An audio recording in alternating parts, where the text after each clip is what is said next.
Hoje nós começamos o semestre 26/1 e essa primeira aula corresponde, na verdade, a duas disciplinas, que são as disciplinas de Estática 1 e Resistência dos Materiais 2. Então, eu dei o nome dessa aula como Fundamentos, Matemática e Estática.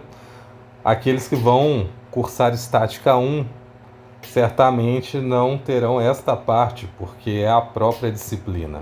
Mas quem está em Resistência dos Materiais 2, teremos esse acréscimo, porque nós precisamos recordar e reforçar alguns resultados da estática que vão ser utilizados de forma recorrente. Então, Resistência dos Materiais 2, essa aula de fundamentos, nós vamos tratar alguns métodos matemáticos e também estática. Agora, aqueles que se inscreveram em Estática 1, nós vamos ter apenas a parte da matemática, então apenas os fundamentos relacionados à matemática, mas entendam o seguinte, quando eu falo matemática aqui, não é simplesmente uma matemática básica, é uma matemática aplicada. Então nós vamos tratar de funções, trigonometria, mas também chegaremos em questões relacionadas a cálculo diferencial e integral. Esses são os temas que nós vamos tratar nessa aula. Então, esses dois finais que estão com asterisco, que é a estática de corpos rígidos e centroides e momentos de inércia, apenas quem está inscrito em Resistência dos Materiais 2 vai ter acesso a esse material agora. Por quê? Quem está em estática é a própria disciplina. Então, vocês vão cursar isso ao longo do semestre. E eu fiz um recorte para tratar de pequenos temas, mas de uma forma muito objetiva e simultaneamente aprofundada também, porque eu selecionei alguns temas mais complexos para que, com pequenos exemplos, consiga abarcar quase toda a disciplina. Agora, para as duas disciplinas, nós vamos avaliar com um objetivo muito especial a geometria, a trigonometria e funções trigonométricas. Esses três temas não estavam na ementa no semestre passado. E eu vi uma necessidade muito grande de incluir esses temas. Afinal, a estática, principalmente a estática, a resistência dos materiais, por consequência, já que ela utiliza os resultados da estática. Nós dependemos muito disso. Precisamos saber com tranquilidade esses três temas. Então, nós vamos tratar deles nessa aula primeira. Depois, o que eu já tinha colocado na ementa anteriormente, que são vetores e sistemas de coordenadas. Os vetores nós vamos tratar de forma geral primeiro. Então, eu vou trazer os principais resultados, as principais operações, as principais leis que regem os vetores, assim como a sua definição. Mas em estática nós vamos aprofundar esses conceitos, se eu não me engano, nas aulas 2, 3, 4, 5. Em pequenas doses, o capítulo 2 abrange essa teoria sobre vetores. Sistemas de coordenadas, eu vou fazer uma descrição bem detalhada dos sistemas que nós temos e que nós vamos usar, porque, como eu comentei no semestre passado, nenhuma questão e nenhum problema vai estar escrito utilize sistemas de coordenadas esféricas. O sistema vai estar lá, você precisa identificar qual é. Então, esses detalhes nós vamos ver aqui. Ao longo das duas disciplinas, nós vamos ter outros momentos para métodos matemáticos. Em estática, se eu não me engano, na transição do capítulo 2 para o 3, eu faço alguns apontamentos sobre álgebra linear. Nós precisamos trabalhar com matrizes e resolução de sistemas lineares. Em Resistência dos Materiais 2, um novo tópico é necessário, que é o de equações diferenciais. Então, ao longo da disciplina, creio eu que após a primeira avaliação, nós vamos ter esse tópico de matemática que são equações diferenciais. Também, em Resistência 2, nós vamos tratar de matrizes, mas isso eu vou fazer recuperando um resultado da Resistência 1. Então, basicamente essa é a nossa primeira aula e um pequeno resumo de como a disciplina deve caminhar com as questões da matemática. Lembrem-se que a física é fácil resolver ao longo da disciplina quando vocês têm alguma deficiência, mas a matemática não. A matemática eu preciso que ela esteja resolvida agora, no começo. Ao longo da disciplina não dá. Então, esses temas são as temáticas principais e de maior dano, vamos colocar dessa forma, quando você não sabe. Não saber trigonometria e funções trigonométricas faz com que a primeira prova seja impossível de ser realizada. Então, com muita tranquilidade eu falo isso. Se você não sabe essa primeira aula, não adianta ir para a segunda. Você não vai conseguir entender o que está acontecendo, porque a dependência que nós temos dos métodos da matemática é muito grande. Então, é extremamente importante que vocês entendam isso. Além disso, caso algum tema não seja muito aprofundado, é interessante que vocês busquem livros do ensino médio que tratam de matemática. Existe um livro, se eu não me engano, é Elementos de Matemática. Isso, Elementos de Matemática, que é o nome dele. Então ele tem vários volumes, eu creio que vai do 1 até o 10 ou 11. Esse livro auxilia bastante essa parte de geometria, trigonometria e funções trigonométricas. Ele tem um volume que trata só disso. Então, se for necessário, busquem esse livro na biblioteca. Agora, em relação às avaliações, as duas disciplinas seguem de modo semelhante nas suas avaliações. Nós teremos até 4 avaliações. Então, eu vou ter lá P1, P2, P3 e um S. Eu vou até escrever isso aqui, depois eu apago. Então, eu tenho P1, P2, P3 e um S. O S é um seminário. Em estática, nós temos esse seminário, isso aqui é certo. Agora, em resistência dos materiais 2, eu ainda não me decidi se isso vai ocorrer. E as provas, né? Semestre passado optaram por 2 provas e isso não foi legal, porque é um conteúdo muito grande nas 2 disciplinas. A Estática 1, nós usamos o livro do Plecha, então ele tem aproximadamente 500 páginas e é o livro todo. Na Resistência dos Materiais 2, nós usamos o Beer, principalmente. Né? Temos outros livros de apoio, mas o Beer é o fundamental. E também é quase o livro inteiro. O livro tem 800 páginas, Resistência dos Materiais 1 vai até a página 300, o resto é a 2. Então é mais 500. E por isso eu acho interessante 3 provas. Como vocês já sabem, nossas provas são entre 30 e 40 questões objetivas e isso abrange muito bem o conteúdo da disciplina. Por isso eu prefiro que a prova seja nesse modelo.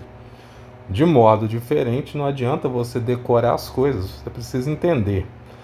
E isso foi um choque no semestre passado.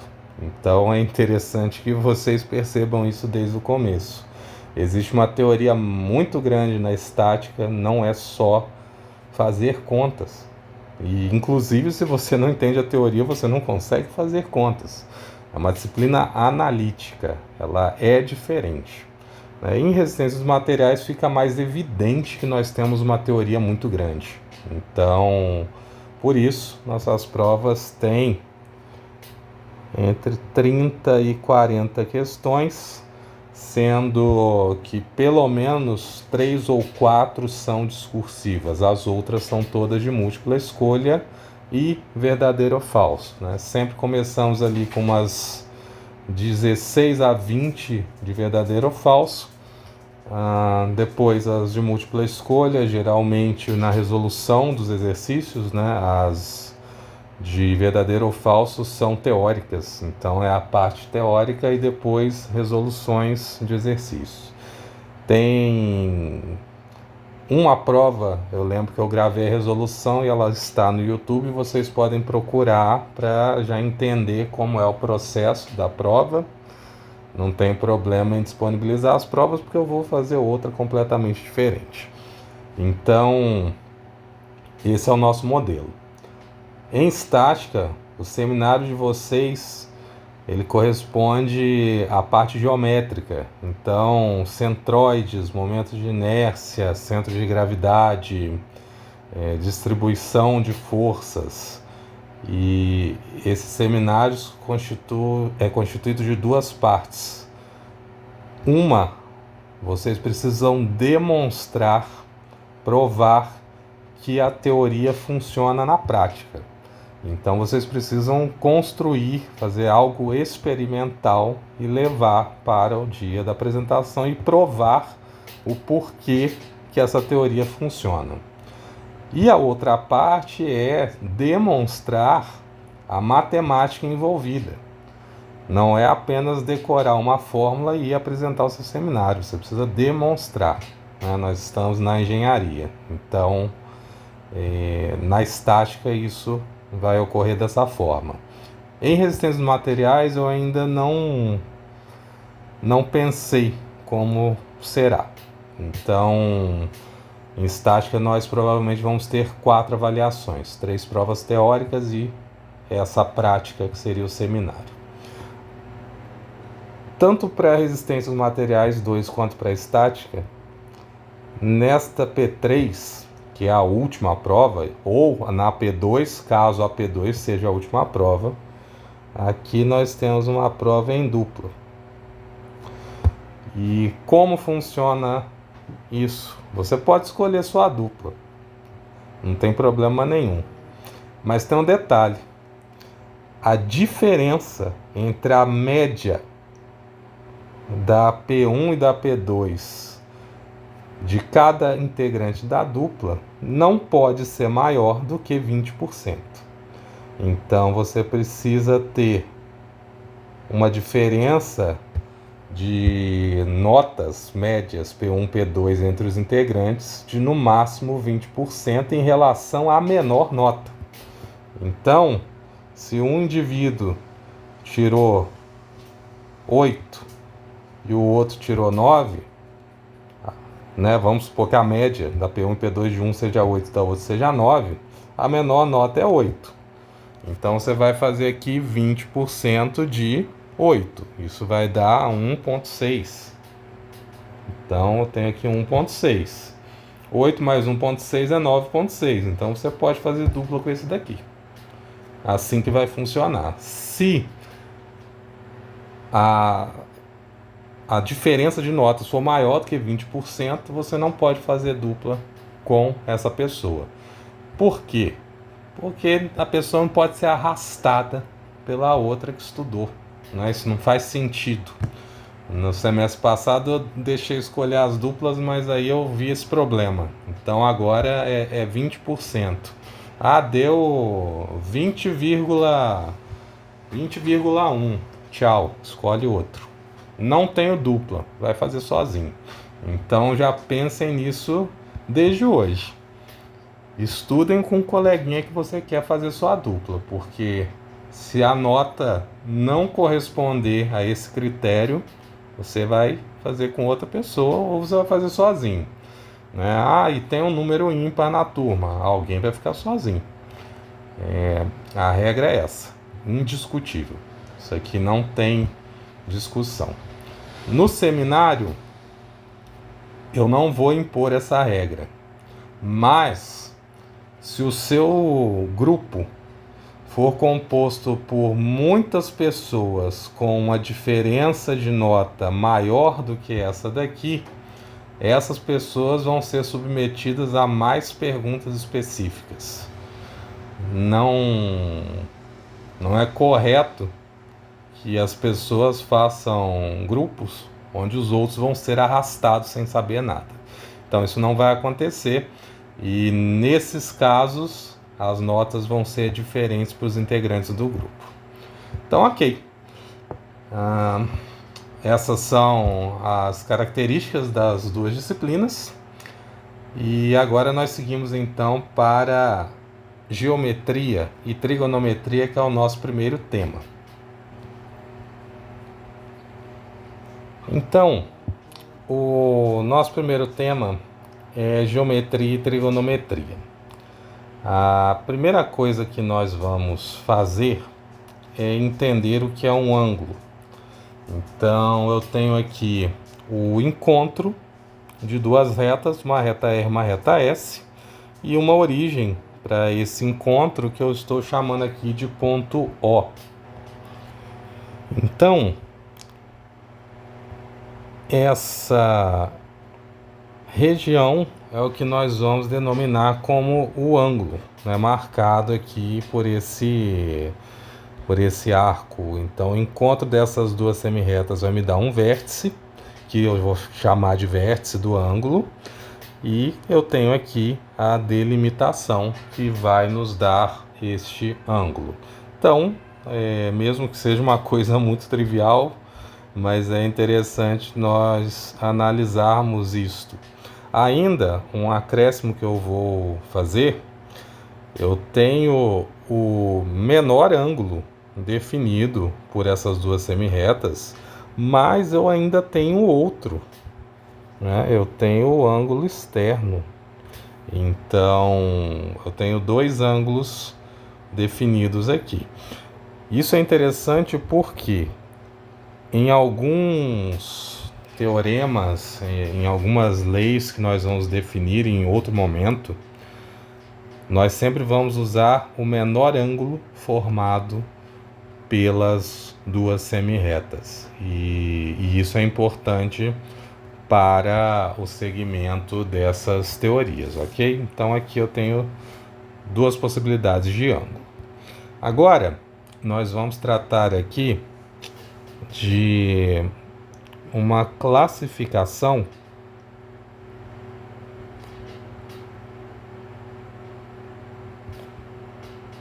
dos ângulos. Eu tenho aqui diversas imagens e elas correspondem a algumas possibilidades de ângulos que nós temos. Eu não tenho certeza se eu tenho aqui todas as possibilidades, mas elenquei algumas que eu acho relevante para nós neste momento. Então vamos analisar aqui nas figuras algumas possibilidades.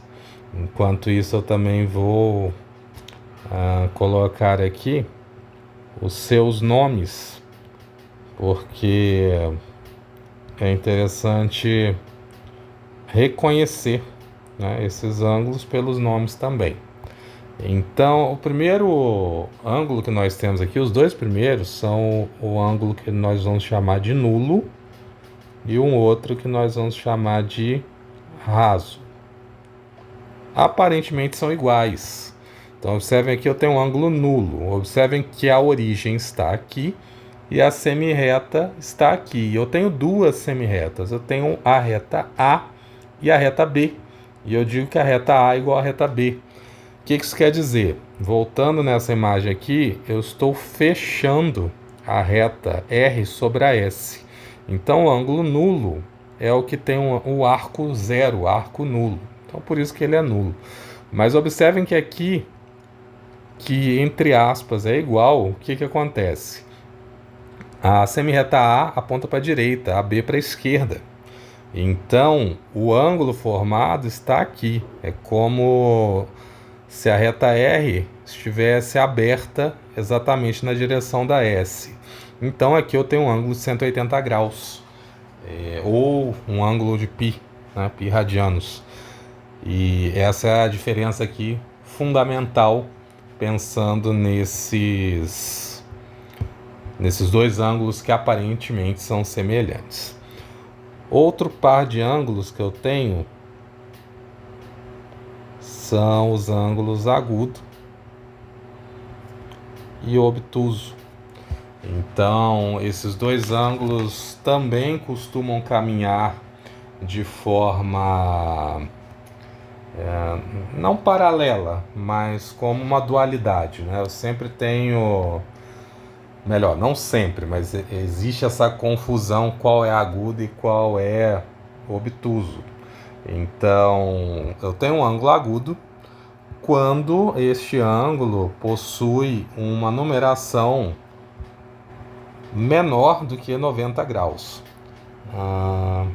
Aqui eu tenho, na verdade tem vários, né? Mas aqui que está escrito. Então aqui eu tenho um ângulo agudo.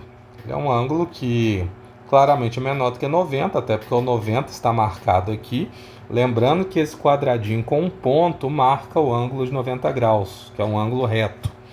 E este ângulo então é um ângulo agudo. Aqui eu também tenho outro ângulo agudo, aqui eu tenho também, né? Nessas imagens aqui também. E eu tenho diversos ângulos que vão ser agudos. Então, toda vez que nós pensarmos em um ângulo agudo, vai ser aquele que é menor do que 90 graus. Eu vou colocar isso aqui entre parênteses. Ele é menor que 90 graus. Vou colocar no formato de graus. E depois dele, então, eu tenho o ângulo obtuso. E às vezes ocorre uma confusão que as pessoas acham que o ângulo obtuso é aquele ângulo que é maior do que 90. Mas não é apenas esta limitação. O ângulo obtuso realmente ele é maior do que 90, então observem que aqui este ângulo é maior do que 90, porque a reta que faz 90 graus estaria aqui. Mas ele é menor do que 180. Então, aproveitando essa imagem, eu tenho aqui 180 graus. Aqui eu não tenho um ângulo obtuso, eu tenho o ângulo raso. Então, o ângulo obtuso é aquele que é maior do que 90 e menor do que 180. Então, o meu θ aqui, ele é maior do que 90, mas ele é menor do que 180 graus. Então, essa é a limitação do meu ângulo obtuso. Ainda tem uma nomenclatura também para o ângulo maior que 180, né? Que seria já um ângulo côncavo. Mas, para os nossos propósitos, esses aqui estão ok.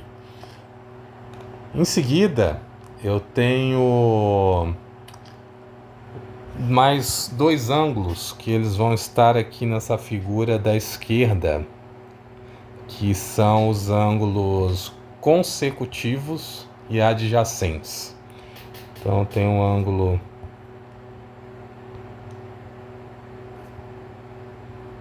que é consecutivo e um outro ângulo que ele é chamado de adjacente.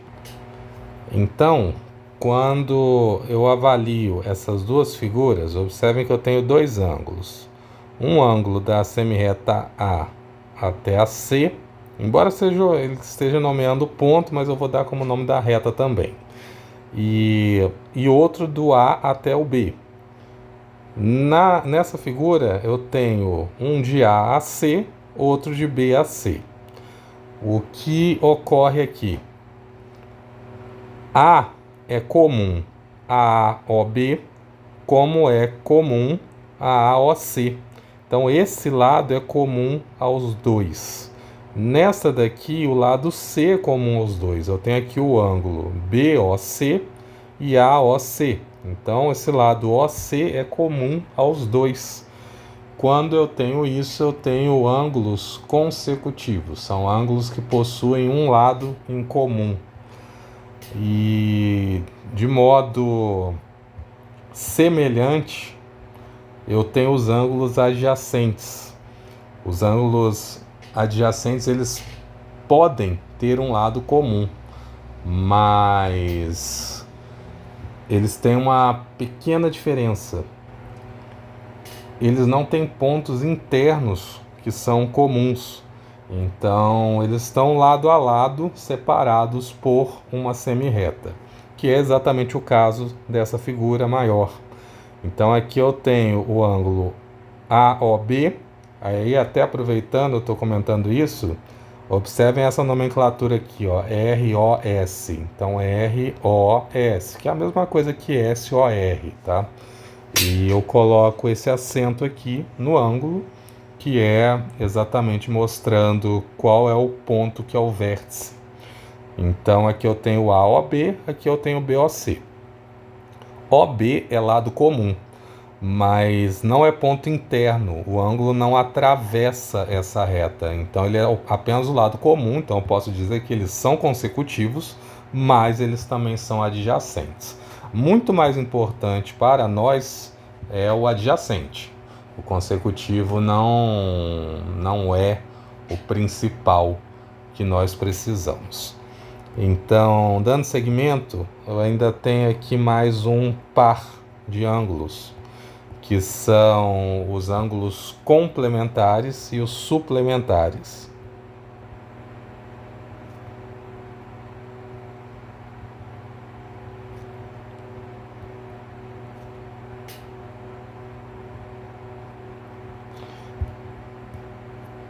E esses são mais comuns, então é provável que já viram isso em algum momento. Na verdade, é provável que já viram todos em algum momento, né? Mas retomando, os ângulos complementares são aqueles que somados formam 90 graus.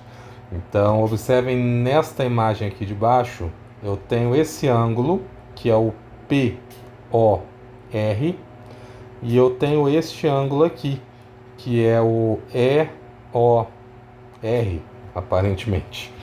E somando esses dois ângulos, eu sei que a soma é igual a 90 graus, porque eu tenho outro 90 aqui, e isso tem que dar 180. Então, esses ângulos são complementares.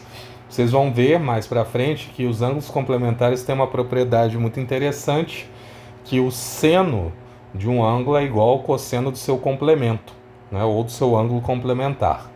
E esse conhecimento vai ser fundamental ao longo da disciplina. Os ângulos suplementares estão mostrados aqui em cima.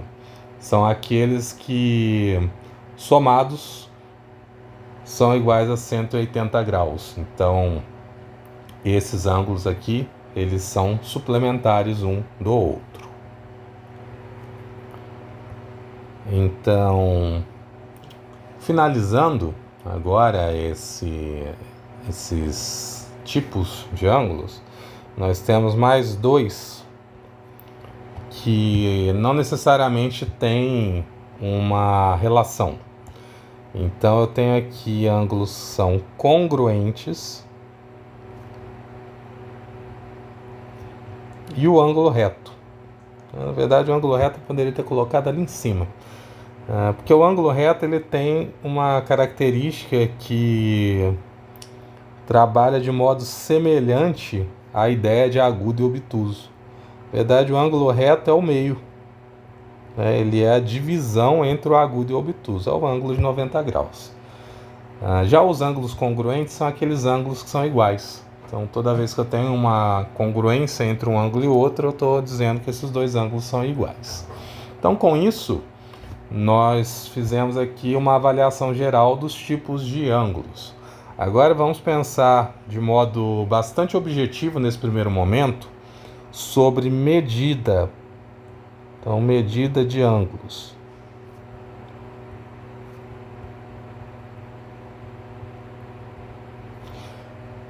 Nesse momento, nós vamos fazer isso muito objetivo, só apresentando. Mais para frente, nós vamos fazer isso de uma forma mais consistente.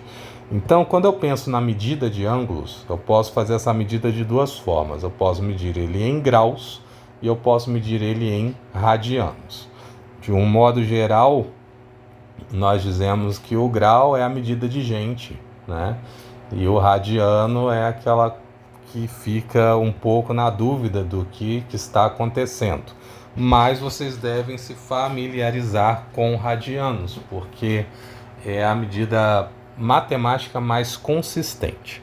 Então, quando eu penso em grau, que é exatamente o que está sendo mostrado aqui nessa figura, né, eu estou pensando aqui em grau, então eu tenho diversas semi-retas aqui que determinam pequenos graus. Só que vocês conseguem ver que existem espaços entre essas retas. E aí esses espaços determinam outras medidas associadas, que são o minuto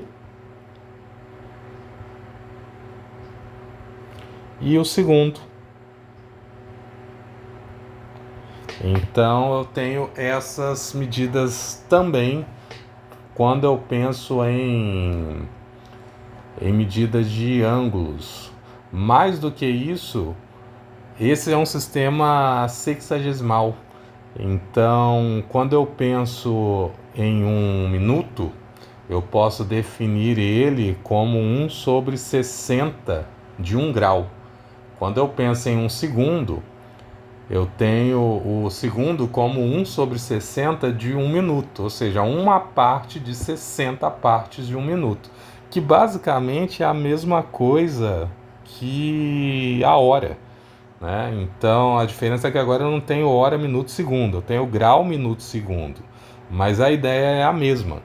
Então, como alguns exemplos aqui, eu tenho aqui o grau, eu posso escrever desse formato. Então eu tenho aqui 10 graus.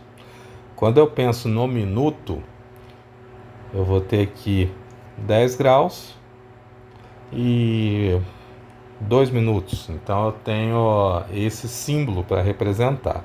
Quando eu penso no segundo, então eu tenho aqui 10 graus, 2 minutos e 20 segundos. Então observem que eu estou mantendo 10 graus e colocando aquela parte que é diferencial em relação ao minuto e ao segundo.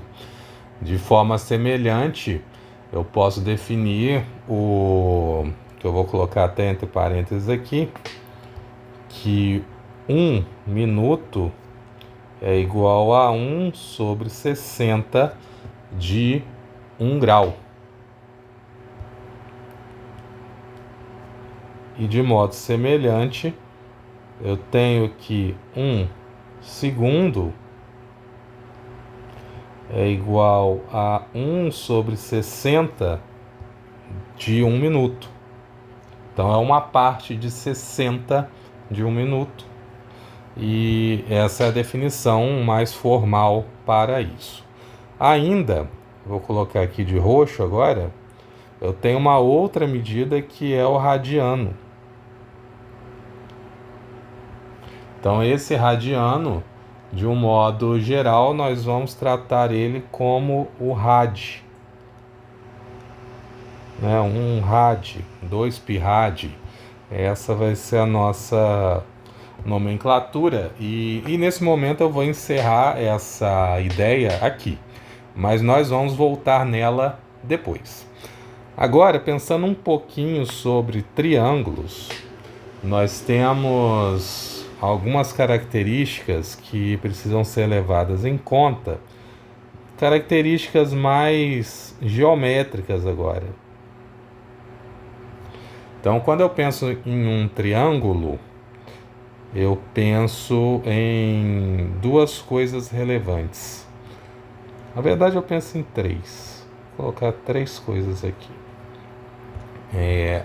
Uma é a aresta. A outra é o seu vértice. E uma terceira é a sua área. Essas nomenclaturas são importantes para que não ocorra confusões em textos de questões, né, e no tratamento também das figuras. Então, nós vamos pensar em aresta como uma linha que une dois pontos, que de um modo geral nós chamamos de lado, né? Então, o lado B é uma linha que une o ponto A ao ponto C. Então, isso é uma aresta. Os vértices são os encontros entre as duas linhas ou as duas semirretas. Então, quando AC encontra com AB, eu tenho aqui o vértice, que eu estou chamando de vértice A, que ao mesmo tempo corresponde ao ponto A. Então, o vértice pode corresponder teoricamente de duas formas, né? Eu posso pensar no ponto, assim como no encontro, né? O encontro de duas semirretas. E a área é algo bastante relevante para nós, e eu gostaria de lembrar que a área dos triângulos, de um modo geral, vão ser dadas pela medida da base vezes a altura, e isso dividido por 2. Ainda ele mostra aqui que a união do lado AB com o lado BC com o lado AC, então AB, AC e BC unidos formam um triângulo, que é o triângulo ABC. Então essa é a nomenclatura fundamental que nós vamos utilizar. Agora, nós vamos tratar de algumas sevianas que são importantes no tratamento de figuras geométricas, como o triângulo. É interessante vocês perceberem que o foco dado ao triângulo é muito grande. Vocês que já viram antes já sabem que todo tratamento vetorial pode ser feito através de triângulos, inclusive o tridimensional. Vocês que ainda não viram, que estão na estática 1, vão perceber que tudo é um triângulo. Eu comento sempre que na física tudo vira um triângulo em algum momento da sua vida. Então, conhecer o triângulo te dá argumentos para fazer muitas coisas. Então, nós vamos tratar aqui de sevianas, né? As sevianas são segmentos de reta. Segmentos de reta que sempre partem de um vértice do triângulo. Então, eu tenho 3 tipos de sevianas que nós vamos tratar. A seviana que é a bissetriz,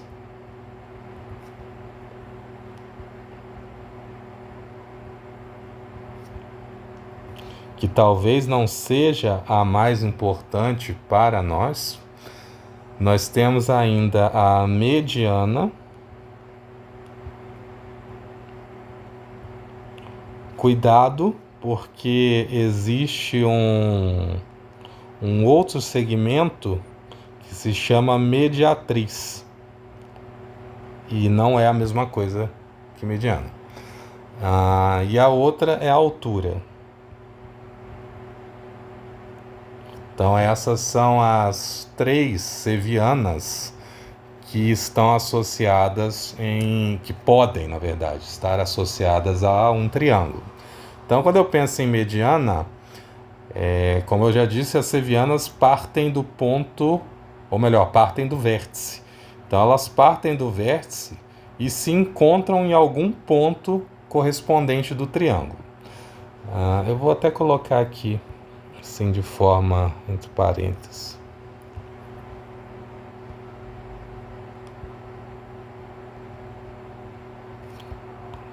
Partem do vértice.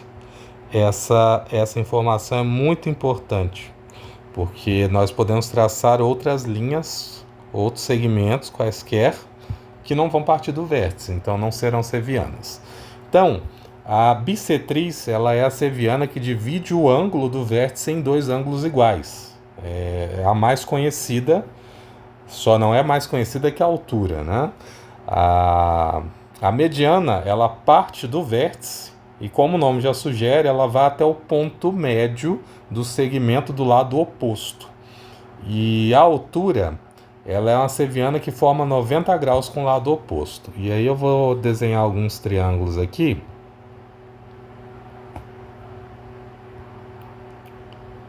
Eu vou até mudar a geometria deles, só para nós percebermos que independe dela. Só tem uma que eu não vou mudar, porque senão eu não vou conseguir desenhar direito. Então, vou pegar aqui também uma reta, para garantir que eu vou passar no ponto certo. Então, nós temos o seguinte. A bissetriz, eu vou pegar esse ângulo aqui, que é um ângulo maiorzinho, e observem o seguinte. Eu fiz a bissetriz partir daqui, né, desse ângulo. Então, eu fiz esse segmento de reta. Eu dividi em dois segmentos iguais. Mas do outro lado, inclusive essa setinha que eu estou fazendo, quando eu tenho isso aqui está dividido, né? Eu estou querendo dizer que os ângulos são iguais, né? Ou que os lados são iguais, é uma correspondência, basicamente. Então, observem que do outro lado, eu não garanto que esse ângulo aqui é 90 graus, né? Inclusive, claramente não é. E desse lado aqui também dá para perceber que não é. Então, o que acontece? Esse segmento partiu o ângulo em dois ângulos iguais. Então, esse segmento é uma bissetriz. Agora, pensando neste daqui, e aí por isso que eu falei que eu vou manter o triângulo tradicional, que senão eu não consigo desenhar certo. Observem que eu parti de um vértice do triângulo e eu cheguei aqui na base do triângulo e claramente eu consigo garantir que esse ângulo ele é um ângulo de 90 graus. Então isso daqui é uma altura, né? É uma seviana que forma 90 graus com o lado oposto. Agora, eu vou até aproveitar e vou escrever isso aqui, né? Aqui eu tenho a bissetriz, aqui a altura, e aqui, consequência, vai ser a mediana. A mediana, eu não sei se ele me fornece a garantia que ela vai partir do ponto médio. Então aqui, ó, tem aqui. Não, ele não mostra que é o ponto médio, mas vamos supor que é mais ou menos aqui seja o ponto médio. Então, eu tenho agora dois lados que são iguais. Então, eu partir de um vértice do triângulo e chego no outro lado dele e divido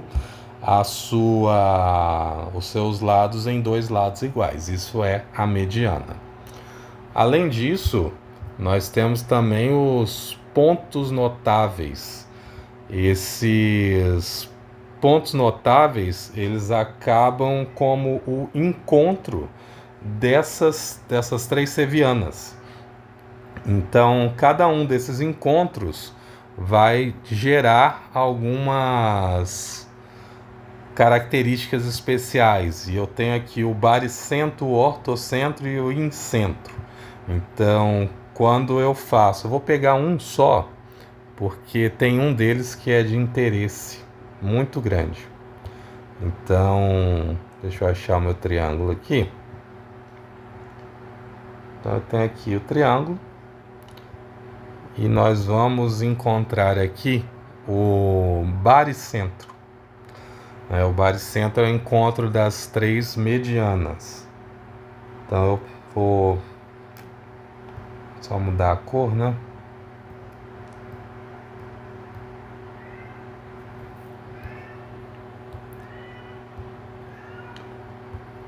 Então eu vou partir aqui de um lado e vou até a metade do outro. Depois eu vou partir do outro lado e vou até a metade, lembrando que isso aqui é aproximado, né? Do outro. E a mesma coisa eu vou fazer com essa daqui, que vai ficar semelhante a uma altura, né? E observem que eu encontro esse ponto aqui.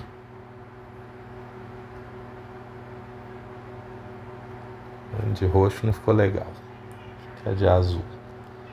Isso. Esse ponto aqui é o ponto que nós vamos chamar de baricentro de um triângulo. Esse baricentro vai ser o encontro de três medianas. Então, quando eu tenho três medianas que se encontram, eu tenho então o que nós chamamos de baricentro. Mas, mais do que isso, o baricentro tem características especiais quando nós pensamos em triângulos, porque nós vamos conseguir relacionar ele com o centro de gravidade ou com o centro de massa. Então, toda vez que eu penso no baricentro no triângulo, ele tem uma característica especial. E a partir disso, eu consigo fazer um cálculo, onde o baricentro, inclusive eu vou até escrever que é sobre ele aqui. O baricentro ele se localiza a 1/3 do lado mais carregado e a 2/3 de distância do lado menos carregado. E aí pensem no seguinte, o que é mais carregado? Se eu dividir esse triângulo aqui, observem que essa base ela é maior. E aqui eu tenho a ponta do triângulo onde ele vai diminuindo. Então, é como se ele fosse mais carregado na parte de baixo. Então eu tenho aqui, eu vou fazer outra reta porque essa não ficou no lugar certo. Isso aqui. Agora sim. Então eu tenho aqui o seguinte. Eu tenho 2/3 para cima, 1/3 para baixo. Então, essa é a característica do baricentro. No caso desse triângulo aqui, que aparentemente é um triângulo equilátero, né? Isso não vai acontecer na horizontal. Então, na horizontal ele vai estar no meio, exatamente. Mas quando o triângulo é igual a esse daqui da mediana, então eu vou fazer a mesma ideia, eu vou fazer na horizontal, certo? Então, o baricentro ele tem essa característica diferente que nós podemos considerar. E uma outra forma de calcular isso é somando as coordenadas de cada ponto. Então, observem que eu tenho aqui os pontos A, B e C. E eu posso somar as coordenadas dos três, dividir por 3, eu vou encontrar a coordenada do baricentro. Mas eu não vou entrar nessa ideia agora porque em outro momento nós vamos fazer isso. Ok, então, dando seguimento a essa ideia, nós temos aqui alguns exercícios. Eu não sei se vale a pena fazer todos, mas a ideia aqui é fazer alguns cálculos que são aparentemente elementares, né? Então, vamos avaliar aqui essa primeira questão, que ela nos diz o seguinte, né? Calcule o valor de x sabendo... Não, no caso essa aqui é a terceira. Nessas primeiras aqui ele pede para você encontrar o valor de x, né? Então eu tenho esse triângulo aqui e eu tenho um valor aparentemente, que é... Eu vou numerar. Eu vou colocar que esse aqui é 1, esse aqui é 2 e Esse daqui seria o meu 3. Tá? Então, nesse 1, eu não pretendo resolver todos eles, mas eu quero dar alguns direcionamentos. Nesse 1, qual é a ideia? Calcular o valor de x. E aí você tem apenas um valor de ângulo. Você só tem o 45. Mas ele mostra que eu tenho um ângulo reto. Esse ângulo verde é um ângulo reto, né? Aqui eu tenho um ângulo verde reto. E aí voltando aqui, um ângulo reto é um ângulo que tem 90 graus. Então a partir disso eu posso descobrir o valor de x. Mas acrescentando ainda um pouco mais a ideia, existe uma fórmula para determinar qual é a soma dos ângulos internos de uma figura geométrica. Então, a soma dos ângulos ela vai ser igual a 180 vezes n menos 2. Então, observem o seguinte.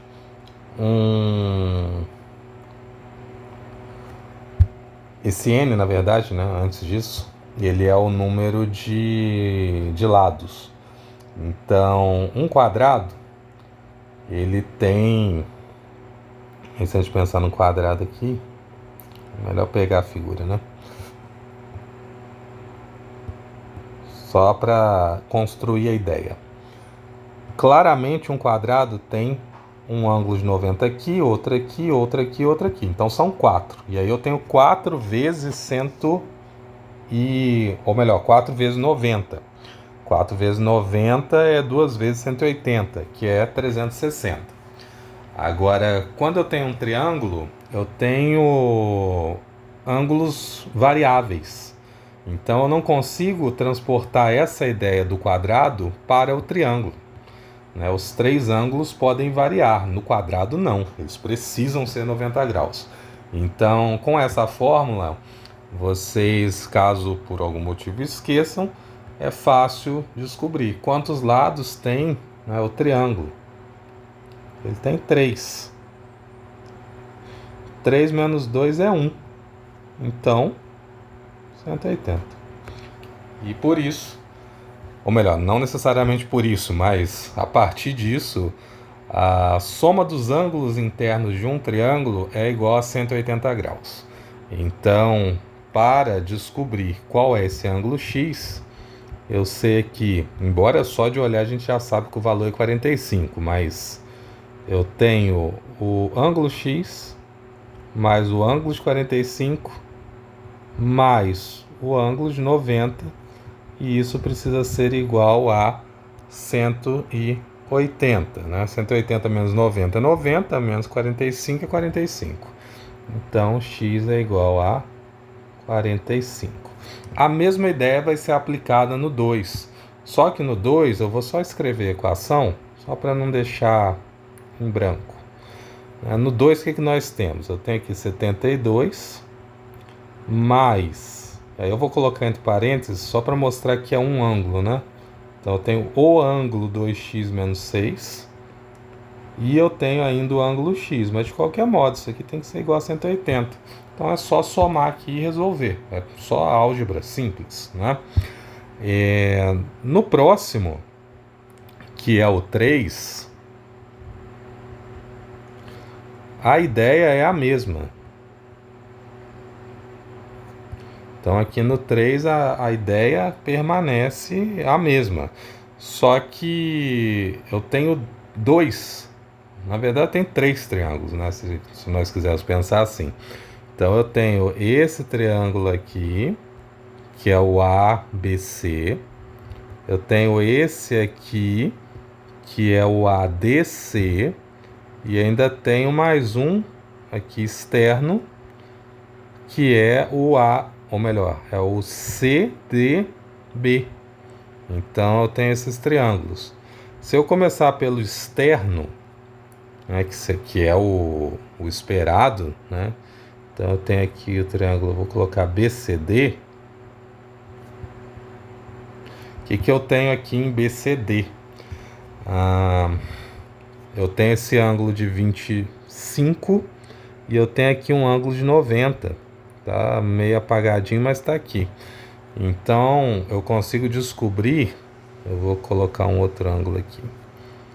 Eu vou chamar esse ângulo grande, azul, de alfa. Eu vou colocar esse alfa bem aqui no meio, para mostrar que é o ângulo todo. Então, a partir disso eu consigo descobrir esse ângulo alfa. Ou melhor, né? Na verdade não precisa começar por isso, né? Embora eu acho que vai levar ao mesmo lugar, mas enfim. Ele diz aqui no texto, ó, calcule o valor de x sabendo que AC é igual a B. E então, ó, aqui, cadê? Aqui eu tenho AC, aqui eu tenho AB, eles são iguais. Se eles são iguais, esse triângulo é isósceles. E aí lembrando, inclusive, eu devia ter comentado isso antes, mas nós temos 3 triângulos, né? Eu vou aproveitar, vou colocar isso aqui em algum lugar.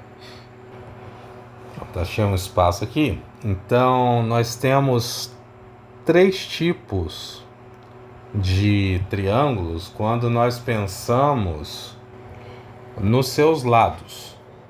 Também temos 3 outros tipos de triângulos quando nós pensamos nos seus ângulos. Mas, a princípio, o equilátero, esse equi de igual, látero de lado, então eu tenho os lados iguais.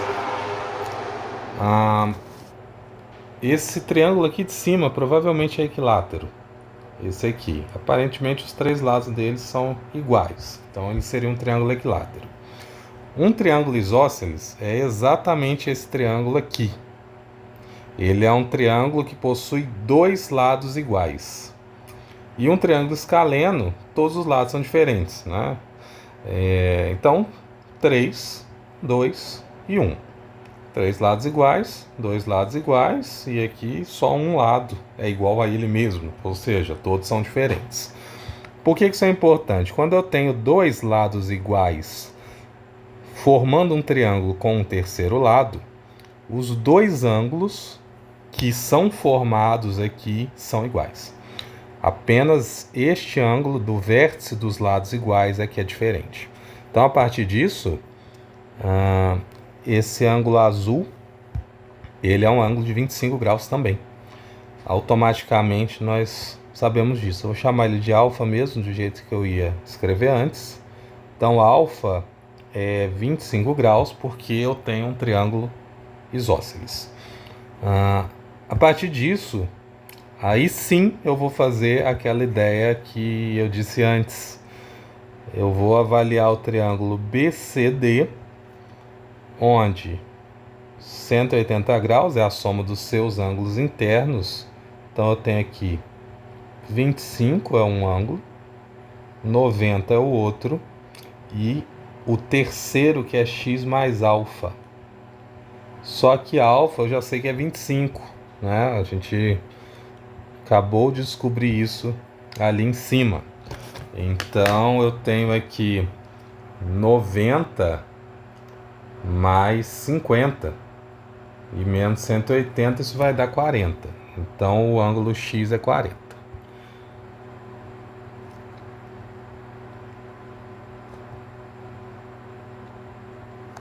Então, ok. Essa é a metodologia que vocês devem empregar na maioria desses exercícios. Para este 3, 4 e 5, nós precisamos usar a ideia do Teorema de Pitágoras. Então, eu coloquei ele aqui embaixo para nós pensarmos nisso um pouco. O teorema diz o seguinte, né, que o quadrado de um lado, que é a hipotenusa, é igual à soma do quadrado dos catetos. E eu resolvi trazer essa imagem aqui, onde nós podemos pensar nisso. Eu tenho um lado que mede 3 unidades. Eu tenho outro que mede 4 unidades. Para quem já está familiarizado, sabe que eu tenho aqui um triângulo 3, 4, 5. E geometricamente nós conseguimos visualizar isso com quadrados. Então o quadrado 3 é 3 por 3, que dá 9 quadradinhos. O quadrado 4 é 4 por 4, que dá 16. E completando na mesma medida, eu vou ter o quadrado 5, que é 5 por 5, que é 25. Quando nós temos apenas essas duas informações, o lado 3 e o lado 4, 3 ao quadrado é 9 e 4 ao quadrado é 16. São os quadrados, a soma dos quadrados. E tirando a raiz, eu tenho aqui então 9 mais 16, que é 25, e vai dar 5. E aí 5, ou o 5 ao quadrado, que é o quadrado da hipotenusa. Né? Então é interessante visualizar isso dessa forma. Eu dei esse passo à frente para voltar aqui. O 3, 4 e 5 necessitam disso. Então, o 3 é uma aplicação direta da fórmula. A hipotenusa é igual a 2x, os catetos são 2 e raiz de x, determina a medida da hipotenusa. Então, o que você vai fazer? Pegar cada um, levar ao quadrado, colocar nesse formato aqui e resolver. Não tem mistério. Mostre que o único triângulo retângulo cujos lados são inteiros consecutivos possui lados medindo 3, 4 e 5. E aí ele pede qual das três medidas é referente à hipotenusa desse triângulo.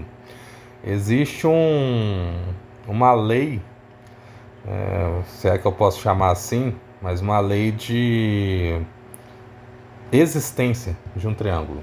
Então, quais são as medidas possíveis, né? E, de um modo geral, eu sempre vou ter que a soma dos catetos ela é maior do que a medida da hipotenusa. Mas a hipotenusa sozinha, ela sempre é maior do que os catetos. E aqui é uma ideia mais algébrica, né? Como ele pede aqui inteiros consecutivos, é interessante que você pense nesse formato algébrico, né? Eu não sei qual é o número, então meu número é x. Então eu tenho x, x mais 1 e x mais 2. São três números inteiros e consecutivos, ok? Então, nós podemos pensar assim. Um número, vou colocar aqui que é o 4. Então eu tenho os números x, x mais 1 e x mais 2. Certamente o x mais 2 vai ser a minha hipotenusa, né? Então eu tenho aqui x mais 2 ao quadrado é igual a x ao quadrado mais x mais 1 ao quadrado. Resolvendo isso aqui, eu vou ter x quadrado mais 2 vezes 2x, então 4x mais 4. Isso vai ser igual a x quadrado mais x quadrado mais 2x mais 1. Então percebam que esse vai com esse. E eu posso escolher o lado da direita, né? Eu vou ter x quadrado mais 2x menos 4x, que vai ser menos 2x. E 1 menos 4, que vai ser menos 3. Isso vai ser igual a 0. E a partir disso eu posso resolver essa expressão, essa equação de segundo grau. E então, eu posso pensar em dois números que multiplicados dão menos 3, somados dão menos 2. Então, menos 3 vezes 1 vai dar menos 3 mais 1 vai dar menos 2. Então, eu tenho aqui duas raízes que são menos 1 e 3. E agora nós encontramos o número, né? Observem que menos 1 não pode ser porque eu não tenho uma medida negativa de um lado, né? Ele está entrando em algum lugar, não faz sentido, né?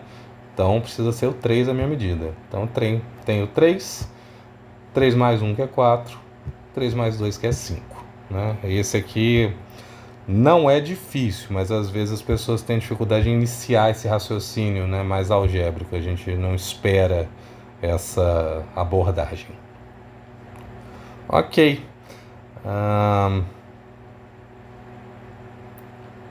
Só para finalizar, depois eu vou separar esse vídeo que ainda tem um bom trecho aqui agora de relações trigonométricas, né? Isso aqui vai demorar. Pensando naquela questão da congruência ainda, né, sobre os ângulos, observem esse triângulo ou esse conjunto de triângulos, né? Observem que eu tenho aqui A1, A2, A3, A4, A5 e, entre aspas, infinitamente eu posso fazer isso, né? E aqui a mesma coisa, C1, C2, C3, C4 e eu tenho essas igualdades. Então o lado A1, C1, que é esse aqui, ele é proporcional ao A2C2, que é proporcional ao A3C3, sempre que eu tenho essa divisão por BC1, BC2, BC3, BC4 de forma correspondente. Então, toda vez que eu faço isso, eu vou obtendo as mesmas relações. De modo semelhante, agora quando eu penso, observe que eu estava pensando nas alturas, ou no cateto oposto ao ângulo. Observem que eu tenho um ângulo vermelho aqui. Agora, e esse seria o cateto oposto. Agora, quando eu penso no cateto adjacente, então eu tenho BA1, BA2, BA3 se relacionando com BC1, BC2, BC3, né? E da mesma forma, essas razões, elas seguem com igualdade. Vocês vão perceber que o que eu estou definindo aqui são os senos e cossenos de um triângulo que sempre serão iguais independente da medida desse triângulo. O ângulo é o mesmo, então eu tenho razões proporcionais, né? Na verdade, mais que isso, eu tenho razões que elas são iguais. Os lados são proporcionais, mas eles vão dar resultados com razões iguais. E aqui eu começo a definir o que é seno e o que é cosseno. Na sequência, nós vamos começar a falar das relações trigonométricas, aplicar essas relações, aí eu vou ampliar o conceito aqui de medida de ângulos e também de arco. Então nós vamos entender aqui a relação entre radiano e grau e depois nós vamos ver as simetrias entre os senos e cossenos e definir as identidades trigonométricas que vão ser fundamentais.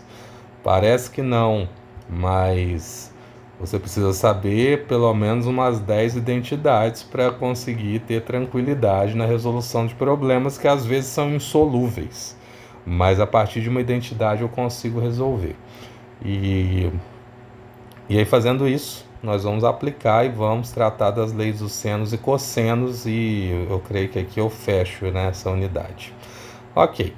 Então, no próximo vídeo, né, na sequência, nós vamos dar seguimento aqui.